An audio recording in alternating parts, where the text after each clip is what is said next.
वकील बहू। जनक पेशे से एक बहुत अच्छी वकील थी, लेकिन कहते हैं ना, बहू कितनी भी बड़ी तोप क्यों ना हो, सास के सामने तो भीगी बिल्ली ही होती है। अरे जनक, क्या बात है? आज रोटी नहीं मिली अभी तक। ये तेरा कोर्ट नहीं है जो आज फैसला ना हुआ तो कल की तारीख मिल जाए। रोटी तो रोज वक्त में चाहिए। हाँ। माँ जी, रोटी तो कब की बन गई। मैंने आपको कहा तो खाना खाने के लिए, आपने शायद सुना नहीं होगा। ओहो हो, जज नहीं हूं मैं तेरे कोर्ट की, सास हूं सास। कोई दलील फालतू की मत देना यहाँ। बहुत जानती हूं मैं इन वकीलों को। अपनी बात ऊपर रखने के लिए झूठ बोलने में जरा भी नहीं सोचते। तभी वहां जनक के ससुर आ जाते हैं। अरे भाग्यवान, क्यों बेचारी के काम को कोसती रहती है हमेशा। मैं भी तो था वहां जब ये आई थी तुझे रोटी खाने को बुलाने के लिए। सास को तो अब गुस्सा आ जाता है कि कैसे किसी ने बहू की साइड ले ली। अरे वाह जी वाह। वो तो मैं जानती थी कि कोई ना कोई गवाह तो ये पेश कर ही देगी। पर मैं तो अब सीधा खाना खाकर सोने जाऊंगी। मुझे आदत नहीं है किसी से बहसा बहसी करने की। पता नहीं कैसे ये वकील इतना दिमाग लगाकर खुद तो झूठ बोलते ही हैं, साथ में झूठे गवाह भी ले आते हैं। जनक को सास के ताने सुनने की अब आदत सी पड़ जाती है। एक दिन जनक वकील की ड्रेस पर काला कोट पहनकर कोर्ट के लिए निकल ही रही होती है कि अरे कहाँ चली काला कौवा बनकर?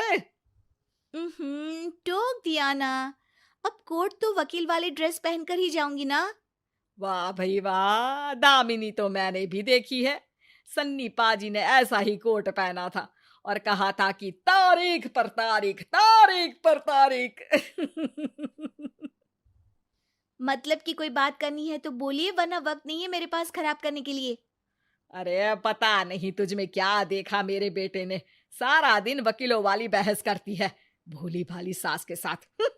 अच्छा सुन, जो इतनी बहस मेरे आगे करती है ना, जरा अपने बॉस से कर ले, जो 1 साल भी ना हुए तेरी शादी को और काले कपड़े पहना दिए।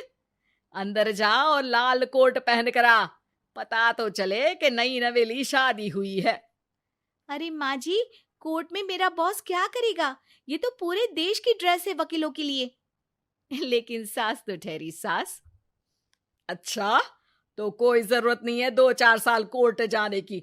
शादी थोड़ी पुरानी हो जाए तब इजाजत दे दूंगी मैं तुझे काले कपड़े पहनने की। अब क्या था, मन मारकर जनक को लाल रंग का कोट पहनकर कोर्ट जाना पड़ता है। उसके जाने के बाद आहा, बड़ी आई पूरे देश की ड्रेस की बात करने वाली। अरे पहना दिया ना लाल कोट।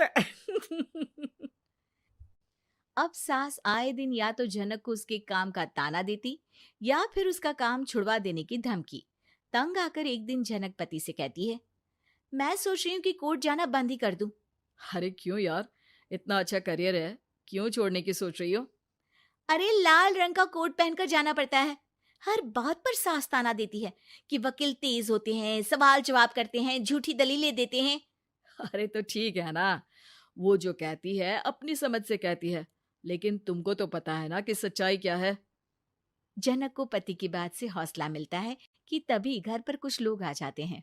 अरे आइए पंच साहब, कैसे आना हुआ? अरे भाई साहब, सुना है कि आपकी बहू वकील है। तभी वहां सास आ जाती है।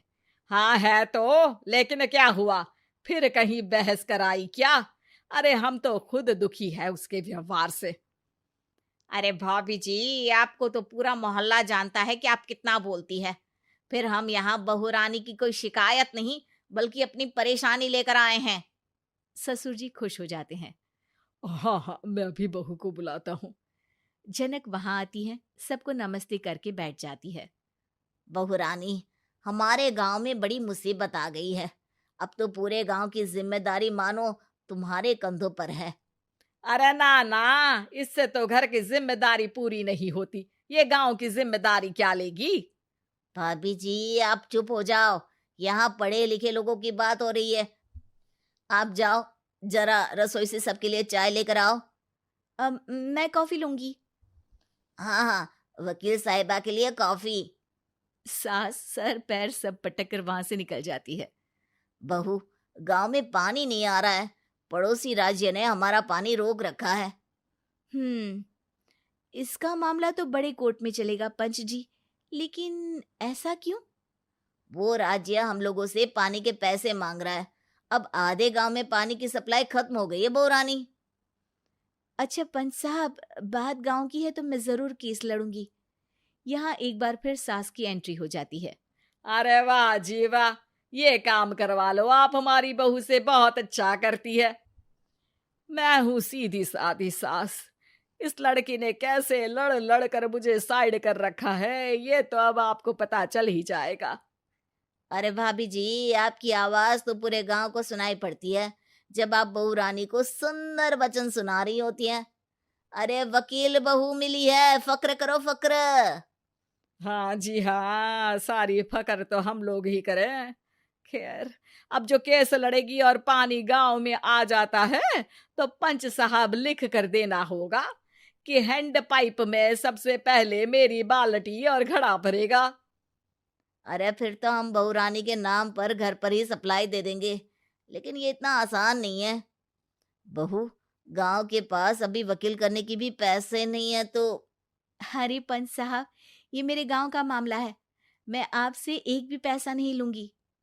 सास को बहू की बात पर गुस्सा आ जाता है, लेकिन सबके जाने के बाद झनक मन लगाकर गांव की परेशानियों को दूर करने में लग जाती है। और वो दिन भी आता है कि झनक केस जीत जाती है। अरे आज तो प्लम्बर आकर घर तक पाइप लगा गया है। खुश हो जाओ, मेरे कारण तुम लोगों को घर के अंदर ही पानी मिल जाएगा।